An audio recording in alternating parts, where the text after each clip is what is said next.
Hey guitar friends, Bob Strom here with All About Guitar Academy, and today I want to talk about the 5 biggest mistakes that I see beginner guitarists over 60 making, and most importantly, how to avoid them. Now, if you're watching this video, there's a good chance that you're already making 3 of these mistakes, maybe even all 5, and that's okay. These are very common mistakes, but they're easy to fix once you can identify what they are. By the end of this video, you'll know exactly what's holding you back and how to make real progress. And hey, stick around to the end because I've got something free for you that has everything you need to get started on guitar. So let's dive in. All right, mistake number 1 is gripping the guitar neck like you're trying to strangle it.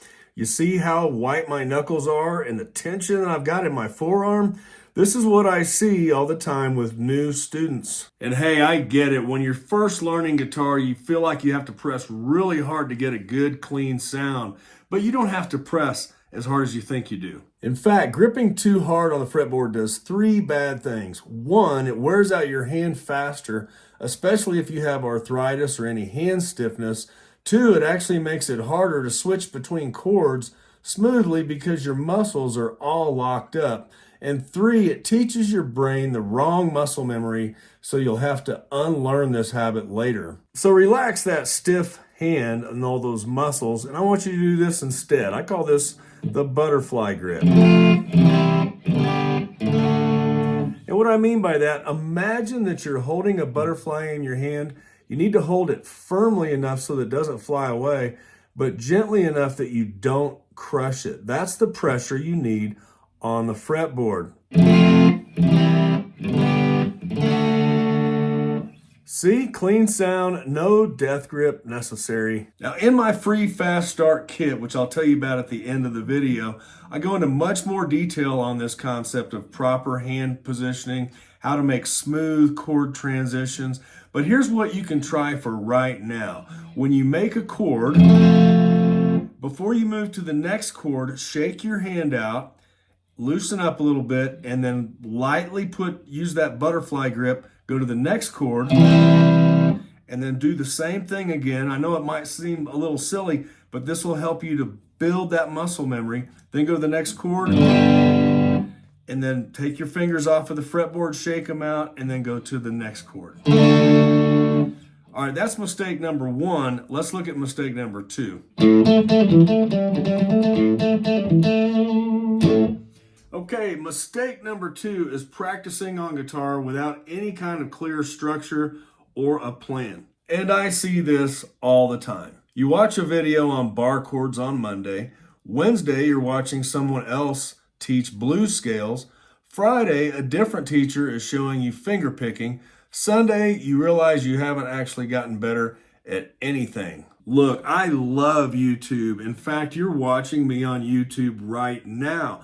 But the problem is that YouTube rewards guitar teachers for showing this one weird trick or this shortcut to get here on the guitar or do that on the guitar. This one weird thing that you need to learn how to play so you can be a master at guitar. But that's not how guitar works. Guitar is like building a house. First you need a foundation, then you need walls, you need a roof, you need a step-by-step structured plan to build your guitar skills. And it doesn't have to be complicated. I mean, the plans that I use with my private students are very structured based on their skill level and what it is that they want to accomplish on the guitar. And that's what your plan should look like.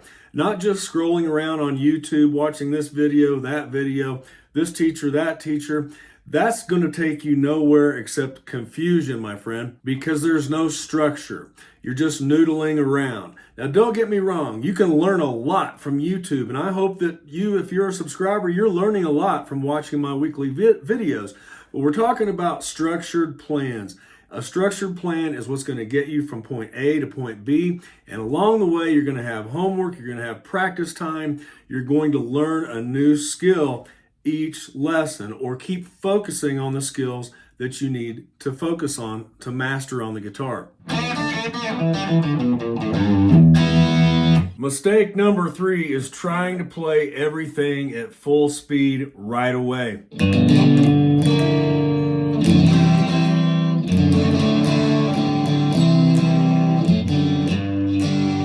Trying to play from a G major to a C major to a D major, for example, at very high speed, like for the song Wild Thing, before you know how to play it at a ridiculous amount of speed is just going to cause sloppiness, frustration. Your notes aren't going to ring out. So what I recommend on this, and this is what I do with my students, use a metronome or a drum machine, and I'll give you an example. We start out at 40 beats per minute.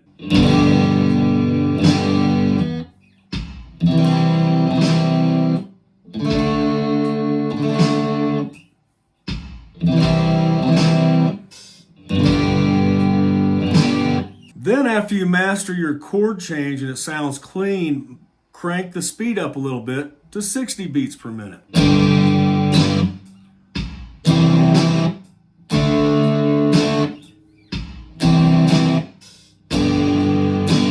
And then, you guessed it, speed it up even more to 80 beats per minute.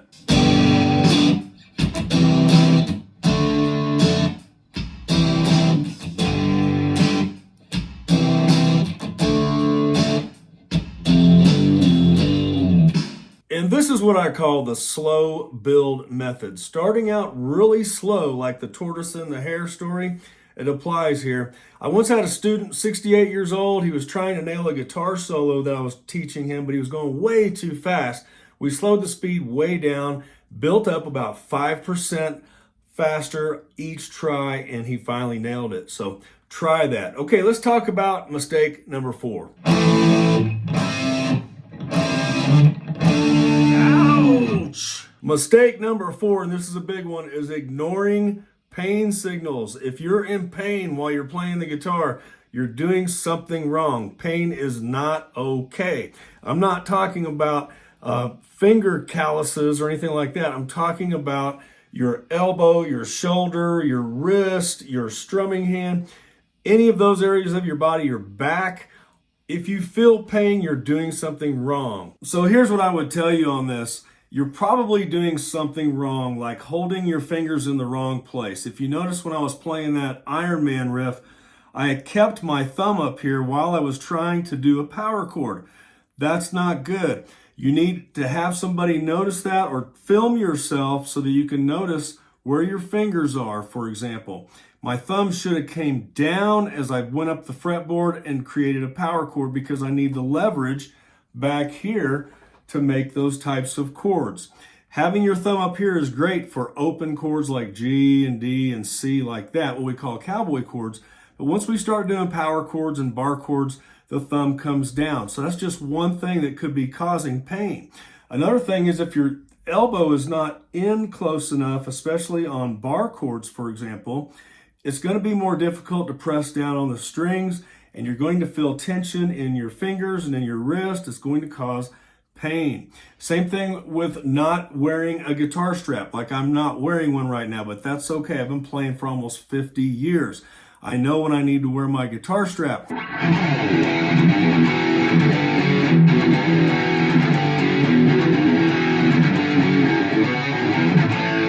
I wear a guitar strap all the time, don't get me wrong, but usually it's when I'm up walking around playing on the guitar with my pedals and my amps and things like that. So guitar straps are important. Posture, another thing. If your back is hurting, you're probably in the wrong position, or you need to have a more comfortable chair. Another thing that I do with my students, and I highly recommend this, is make sure that you have some warm-up time. Wiggle your fingers, stretch your fingers out. Make sure you're stretching your body. You feel like you're ready to play. And then warm up. Do some finger exercises. Spider exercises are really good. But do some warm-up exercises before you get started with each practice session. Don't ignore pain. Get somebody to watch you play or record yourself, and I think you'll find what you're doing wrong if you're experiencing pain. If that doesn't help, you know what I'm going to tell you. Go to the doctor, all right? Find out what's wrong. But don't ignore pain. It's not okay. Let's look at mistake number 5.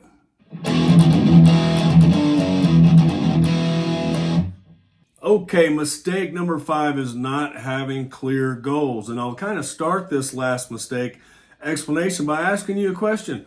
Why did you, or are you considering learning to play guitar? Think about that for a minute. I know when I first started playing guitar, I was just a young guy and I really wanted to learn how to play rock and roll, play on stage. That was my dream. And yeah, it did come true, but it took years to do that. But I had a goal. All right, so every student, new student that I work with, that's one of the first things we talk about. What are your guitar goals and what do you want to accomplish? Where do you see yourself 1 year, 2 years, 3 years down the road from now? Let's put together a plan to help you reach that goal. Maybe you're at a time in your life where you just want to learn to play for fun. You've always wanted to, and now you've got time to do it. Maybe you want to play at a coffee shop. Maybe you would like to start a band. Maybe you want to be a session musician. Maybe you want to be a guitar teacher like me someday. Whatever your goals are, you can accomplish these. It's not too late. You just need a plan. You need goals. When you have clear goals, it makes it much easier to put together a practice routine that will take you to that goal.